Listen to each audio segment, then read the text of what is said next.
Magasunod ang Police Regional Office 6 sa ginpatuman nga 4-day work week para sa ilang mga non-uniformed personnel bilang pagtuman nina sa Memorandum Order No. 114 halin sa Office of the President. Suno kay Police Brigadier General Josefino Ligan, ang Director sa Police Regional Office Western Visayas, kinahanglan nga magsunod ang non-uniformed personnel sa 4-day work week o kontrabaho nga tubtob 10 ka oras kada adlaw. Iniamo ang isa sa ilang mga tikang agod nga magbulig man sa pagkinot sang enerhiya bangod sa krisis sa produktong petrolyo sang pungsod kag amo man sa nagapadayon nga tensyon dito sa Middle East.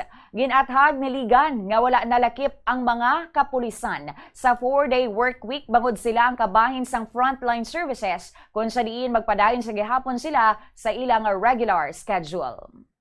Now, on the part of the non-uniformed personnel, just to comply with the 40-hour work week, kasi sa isang linggo, you need to render 40 hours, 8 to 5 times 5 days. But then, they will be extending the 8-hour duty. Instead of going to office at 8 a.m., earlier sila papasok at 7. They'll be leaving at instead of 5, so magiging 6.